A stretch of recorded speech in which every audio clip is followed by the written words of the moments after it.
오늘 저녁 우리에게 주실 하나님의 말씀 사무엘상 26장 9절에서 12절 말씀입니다. 다윗이 아비새에게 이르되 죽이지 말라.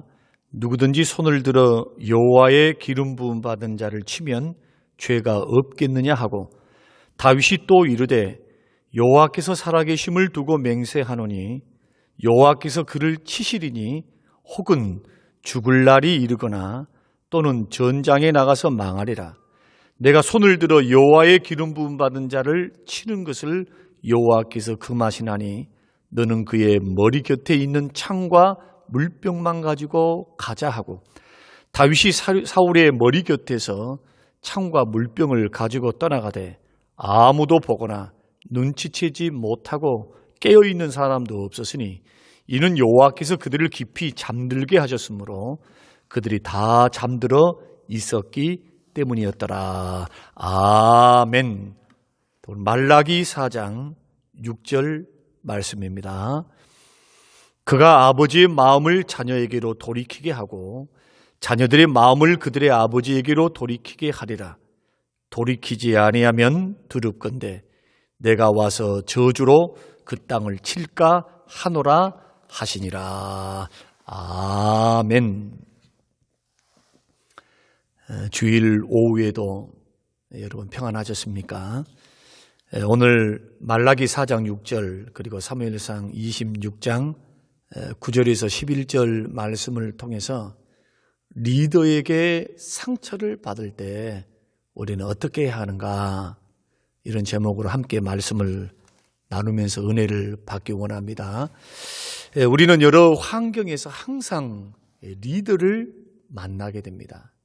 사람이 두세 사람 모이게 되면은 그곳에서는 항상 리더가 있어요.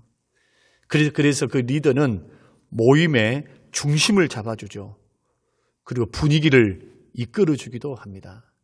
근데 때로는 준비되지 않는, 인격적으로 성숙되지 못한 리더 때문에 그 구성원들이 고통을 받는 경향들도 있습니다. 그러니까 리더의 자질이 없는 사람이 리더를 됐을 때 나타나는 현상은 그 모임도 잘 안 되지만은 고통받는 사람들이 너무나 많다는 겁니다. 근데 이 리더가 가정에서는 아버지, 직장에서는 직장 상사, 그 교회에서는 목사님일 수가 있습니다.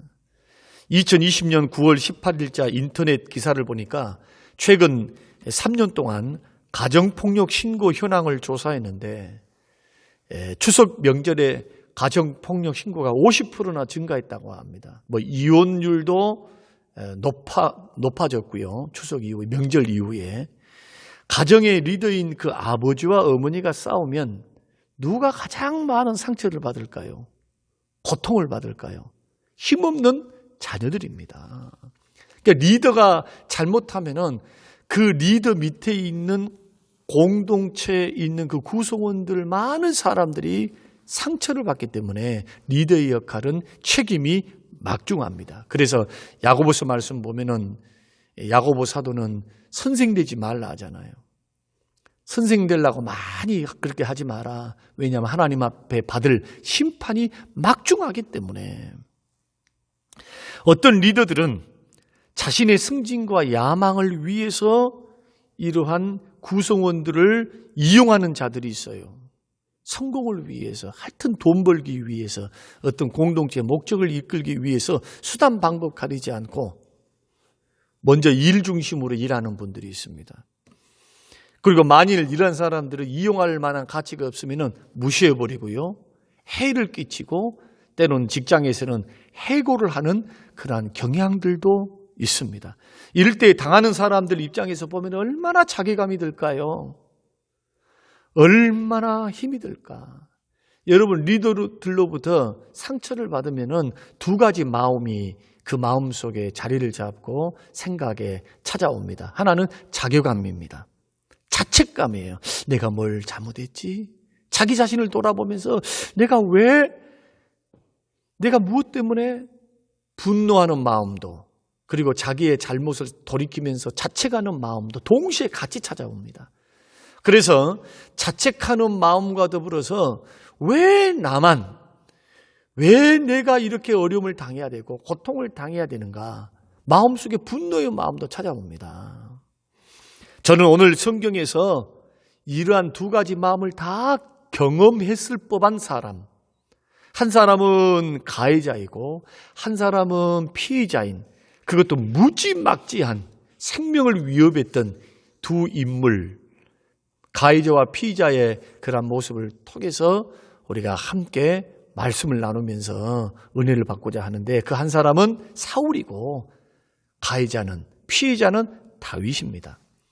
사울 왕이 하나님 말씀이 불순종하자 점점 하나님의 영은 떠나고 하나님이 부리신 악령이 그 마음속에 들어와서 자리를 잡습니다.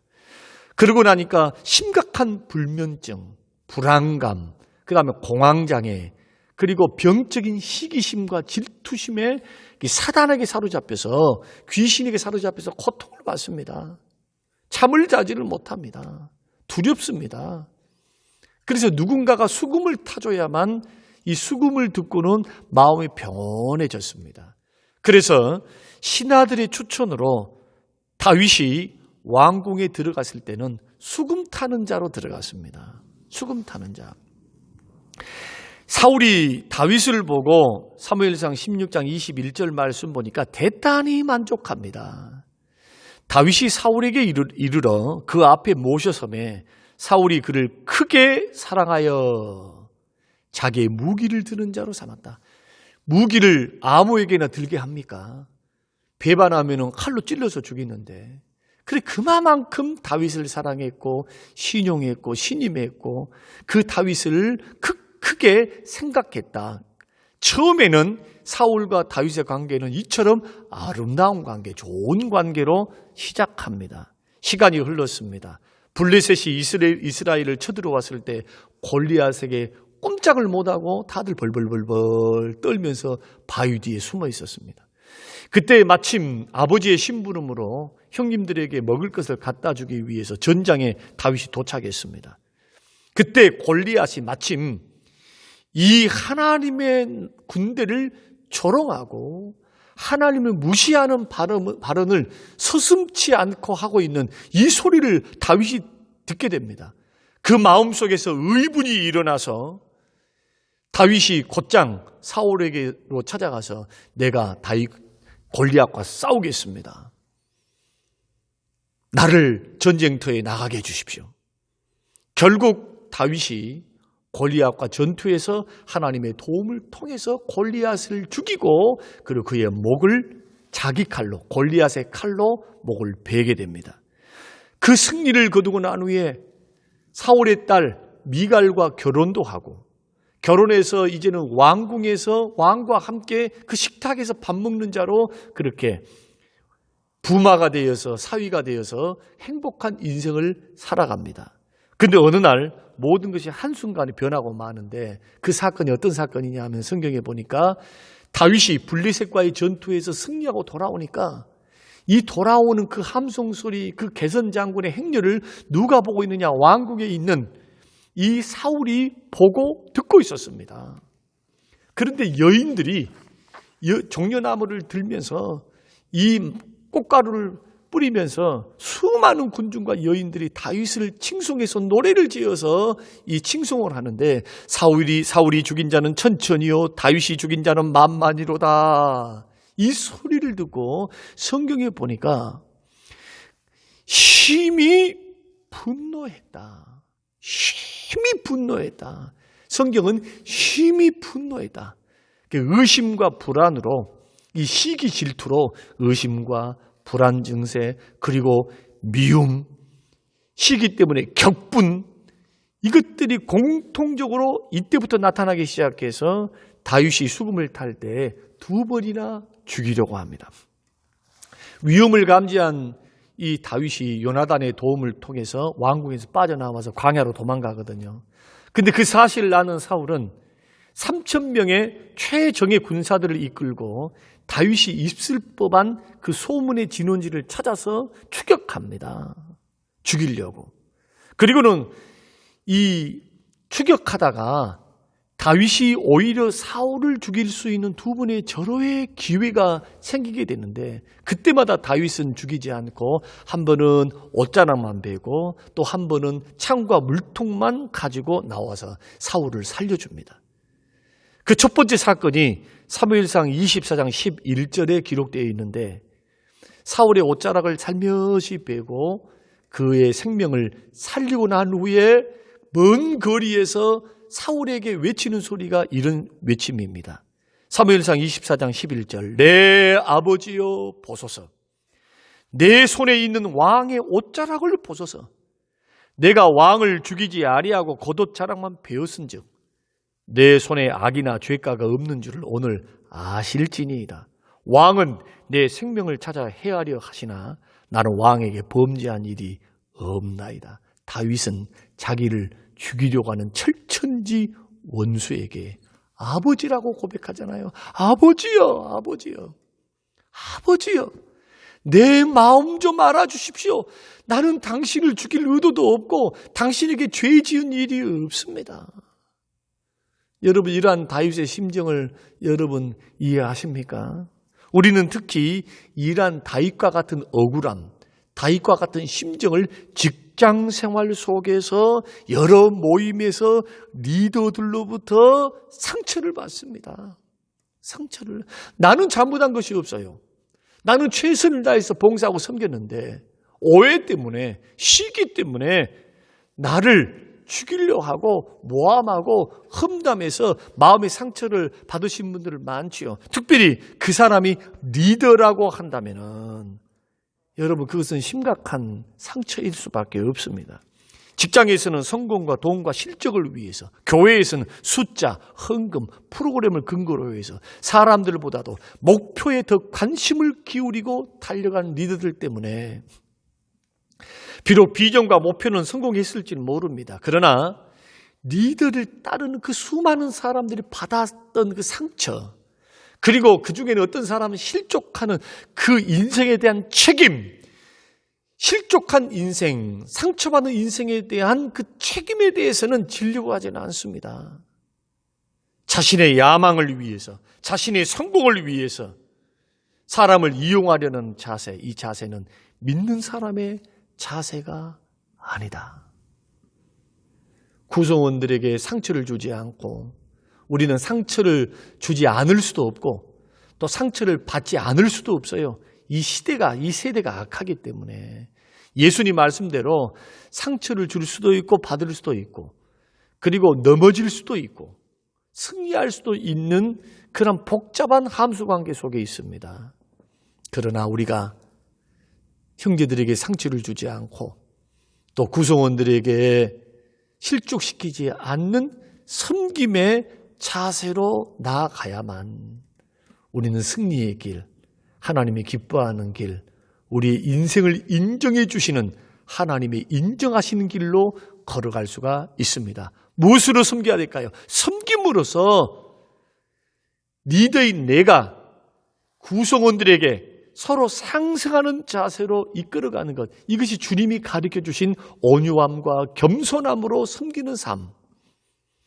이것이 오늘날 우리 공동체 안에, 가정 안에, 우리 직장 안에, 그리고 기독인들이 모여있는 공동체 안에, 교회 안에 우리가 회복되어야 할 섬김의 자세입니다. 한 번은 남서울교회 홍정길 목사님, 유명한 목사님이시죠. 목사님께서 재직하실 때에 당회에서 아무개 목사님에 대해서 해고해 주실 것을 당회원들이 건의를 했습니다. 왜 목사님께서 그렇게 이 목사님을 감싸고 돌고 해고하지 않는가? 은사도 별로고 가르치는 것도 시원치 않고 설교도 못하고 그리고 남서울 교회라고 하는 우리 교회 위상에 걸맞지 않습니다. 그때 홍정길 목사님께서 당회에서 장로님들에게 이렇게 말씀했다고 합니다. 이 목사님이 이를 다른 교회에서는 감당할 수 없기 때문에 하나님께서 우리 교회에 맡기셨고 그리고 우리 교회를 믿으시고 우리 교회에 맡기셨습니다. 그 부목사님이 단독 목회하기까지 끝까지 보호해 주시고 지켜주셨고 또 목회를 할 수 있도록 허용을 하셨다고 합니다. 사랑하는 성도 여러분, 만일 우리 크리스찬들이 세상의 논리, 세상의 성공, 세상의 실적 구조로만 사업을 하고 모임을 이끌어가고 교회를 경영만 해간다면, 세상의 논리를 가지고 교회를 경영하면 되겠습니까? 경영이 필요하지만 세상적인 방법으로 되는 것이 아닙니다. 하나님의 방법으로 정치도 하고 하나님의 방법으로 교회도 유지하고 경영해 나가야 되는데, 세상의 구조를 가지고 나와요. 교회가 타락하는 모습 가운데 하나가 뭐냐? 바로 이러한 모습들이고, 사업을 하고 그리고 종업원을 섬겨야 할 그러한 위치에 있는 분들은 이 말씀을 귀담아 들어야 될 줄로 압니다. 사역이 먼저가 아니고, 돈이 먼저가 아니고 사람이 먼저다. 교회에서도 사역이 먼저가 아니고 믿음의 형제를 섬기는 것이 먼저다. 사역을 하면서 상처를 주지 말라. 불가피하게 상처를 주지 아니할 수는 없다 할지라도 그것을 줄여나가야 된다. 이것이 그리스도의 정신이고 리더들이 해야 할 화목의 직분으로서 형제들을 하나 되게 하는 그러한 직분의 사명이라는 것. 오늘 리더된 우리들이, 또 가정의 부모된 우리들이, 직장에서 상사된 우리들이, 교회에서 지도자급에 있는 우리의 위치에 있는 우리들이 이 말씀을 기억하고 또 기억하고 명심해야 될 말씀인 줄로 믿습니다. 반대로 리더로부터 상처를 받을 때는 그러면 우리는 어떻게 해야 하는가? 우리 구성원들이 오늘 본문의 말씀을 통해서 우리는 두 가지로 생각해 보려고 하는데, 첫째는 뭐냐? 리더를 있는 그대로 인정하고 받아들이려고 노력하는 자세가 필요합니다. 에베소 6장 5절, 종들아 두려워하며 떨며 성실한 마음으로 육체의 상전에게 순종하기를 그리스도께 하듯 하라. 로마서 13장 1절, 각 사람은 위에 있는 권세들에게 복종하라. 권세는 하나님으로부터 나지 않음이 없나니 모든 권세는 다 하나님께서 정하신 바라. 베드로전서 2장 18절, 사환들아 범사에 두려움으로 주인들에게 순종하되 선하고 관용하는 자들뿐만 아니라 또한 까다로운 자들에게도 그리하라. 때로는 리더의 언행이 이해가 되지 않을 때, 이해할 수 없는 일방적인 지시와 방침 때문에 내가 상처를 받고 마음에 분노가 생길 때, 여러분 어떤 마음이 듭니까? 도전하고 싶은 마음, 거역하고 싶은 마음, 대들고 싶은 마음이 우리 마음속에서 막 말하고 싶은 마음이 막 올라옵니다. 이럴 때 예수 믿는 사람들은 어떻게 해야 합니까? 그 리더를 자격이 없자고 팽개치거나 내 기준과 그리고 공동체의 기준에 맞지 아니하다라고 해서 그들을 받아들이지 아니하고 배척해 버리는 것이 아니라, 리더의 부족함이 있음에도 불구하고 그것을 그대로 인정하고 받아들이려고 하는 노력이 필요하다. 왜냐하면 리더를 세우시는 권세는 누구에게 있습니까? 하나님께 있기 때문입니다. 하나님께. 그럼에도 불구하고 하나님은 어떤 하나님이시냐? 질서의 하나님이십니다. 여러분, 다윗이 오늘 본문에서도 리더로서의 자격, 인격적으로 자질이 부족해진 이 사울을 어떻게 대합니까? 기름 부음 받은 자로, 하나님이 세워놓으신 자로, 하나님이 세우셨으니까 처리도 하나님 할 것이라는 그 믿음의 고백 앞에 그가 할 일들은, 자세는 있는 대로, 비록 내가 상처를 받고 비록 내가 어려움을 당해도 같이 악으로 악을 갚거나 또한 맞짱을 뜨거나 이런 방법을 취하지 않고 선으로 악을 이겨나가기 위해서 참고 견디면서 세우신 그 권위, 아버지로서의 권위, 어머니로서의 권위, 목사로서의 권위, 직장 상사와 사장으로서의 권위를 인정하면서 존중하는 것을 잃지 아니했다. 이것이 우리의 영적인 싸움입니다. 화가 나고 내가 불이익을 당했으니까 당당한 목소리를 내는 것도 중요하지요. 그건 쉬운 길입니다. 그것은 어려운 길이 아니에요. 당당하게 말을 하고 사표를 쓰고 나갈 수 있어요. 그러나 그것은 그리스도의 길이 아닙니다. 그것이 먼저가 아닙니다. 그것은 최후에 해야 할, 마지막에 해야 할 우리의 자세. 그러나 그때도 분노로 일관하지 않습니다. 화를 내는 것이 하나님의 의를 이루지 않기 때문에 겸손함으로 우리는 마지막을 마무리할 때는 겸손함으로 물러납니다. 이것이 그리스도의 정신이고 예수님이 가르쳐 주셨던 예수 믿는 사람들이 취해야 할, 리더들에게 해야 할 자세다. 왜냐하면 모든 권세와 권위는 주님으로부터 오기 때문에. 비근한 예로 아버지가 아버지감이 아닙니다. 술만 잡수시고 바람만 피우고 돈도 벌어주지 않고 우리를 괴롭게 만들었다고 해서 상처받았다고 해가지고, 여러분, 그 아버지를 잘못된 방향으로 우리들이 그 아버지를 대하면은 아버지가 비록 잘못했다 할지라도 똑같은 범죄를 주님 앞에 하는 것이 됩니다. 주님의 방법으로 이기시기를 주님의 이름으로 축원합니다. 리더 그 자체로 인정해 줘야 돼요. 받아들이려고 하는 노력이 필요합니다. 그러면서 두 번째로 뭘 해야 됩니까? 심판을 하나님 앞에 맡기셔야 됩니다. 심판을 하나님 앞에 맡기라. 여러분, 오늘 본문의 다윗을 한번 보십시오. 사울이 다윗을 죽이려고 다윗이 있는 하길라 산 숲을 요새로 3,000명의 군사들과 함께 쫓아왔을 때, 그때 다윗이 신복 아비새 이 한 사람만 데리고 적진에 깊숙이 들어가는데, 오늘 본문 말씀 12절 말씀 보니까 곤히 잠을 들게 하신 분이 누구였습니까? 하나님이셨습니다. 3,000명의 군사들과 그리고 경비병들도, 사울도 깊은 잠에 빠졌어요. 성경은 그것이 하나님이 깊이 잠들게 했다. 그래서 모든 군사와 병영을 뚫고 지나가서 다윗과 아비새가 어디까지 이르렀느냐 하면은 사울이 잠자는 그 목전까지 이르렀습니다. 그때 아비새가 26장 사무엘상 26장 8절에서 하나님이 오늘 이 원수를 당신의 손에 넘겼나이다. 그러므로 청하오니 내가 창으로 그를 찔러서 단번에 땅에 꽂게 해주십시오. 내가 그를 두 번 찌를 것도 없습니다. 단번에 한 번이면 끝나니까 명령만 주십시오. 끝내버리겠습니다. 그러면서 아비새는 다윗이 사울을 죽일 수 있는 이유를 하나님이 허락하셨다, 하나님이 당신의 손에 넘겼다라고 그렇게 이야기했는데, 거기는 네 가지 이유가 있습니다. 첫 번째 이유가 뭐냐 하면은 이 사울이 죄 없는 높당에 있었던 85명의 하나님의 성전의 제사장들을 죽였고 이웃과 친척과 짐승들까지도 몰살했습니다. 무엇 때문입니까? 다윗 숨겨줬다고. 다윗을 숨겨줬다고, 그 죄명을 다윗 숨겨줬다고 해가지고 85명의 제사장을 죽여서, 지금으로 말하면 목사님들을 다 죽인 겁니다. 하나님 두려워하지 않고 시기에 눈이 벌어서. 두 번째는 정당방위죠. 죽이려고 왔으니까, 찾아서 죽이려고 하니까 죽이는 건 정당방위 아닙니까? 그런 논지이고, 세 번째는 다윗은 이미 사무엘로부터 기름 부음 받았습니다. 왕으로. 미래의 정당한 왕입니다.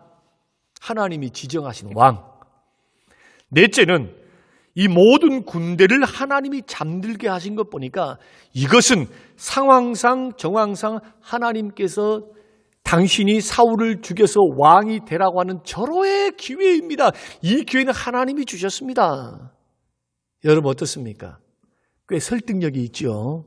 모든 상황과 정황이 사울을 죽이기에 꼭 들어맞습니다. 그러니까 주변 사람들도 보십시오. 쫓아내고 죽이고 그리고 처리하는 것, 이것은 하나님의 뜻입니다. 보십시오. 다수가 원하지 않습니까? 상황이 우리를 돕고 있지 않습니까? 하나님이 돕고 있습니다. 그런데 다윗의 생각은 달랐습니다. 복수하는 것, 심판하는 것이 자신의 손에 달렸거나 자신의 선택 여하에 달린 것이 아니고 그것이 하나님 손에 달렸다는 것을 그는 믿었고 알았습니다. 그래서 사무엘상 26장 9절에서 11절, 다윗이 아비새에게 이르되 죽이지 말라. 누구든지 손을 들어 여호와의 기름 부음 받은 자를 치면 죄가 없겠느냐 하고, 다윗이 또 이르되 여호와께서 살아계심을 두고 맹세하노니 여호와께서 그를 치시리니 혹은 죽을 날이 이르거나 또 전장에 나가서 망하리라. 내가 손을 들어 여호와의 기름 부음 받은 자를 치는 것을 여호와께서 뭐했다? 금하셨다. 금하셨다. 그러므로 죽여서는 안 된다. 다윗은 사울을 죽일 수 있는 절호의 기회 2번도 다 누구에게 맡깁니까? 심판을 하나님 손에 맡겼습니다. 그러므로 리더로부터 상처를 받을 때 우리는 어떻게 해야 합니까? 심판을, 복수를 하나님께 맡기시기를 주의 이름으로 축원드립니다.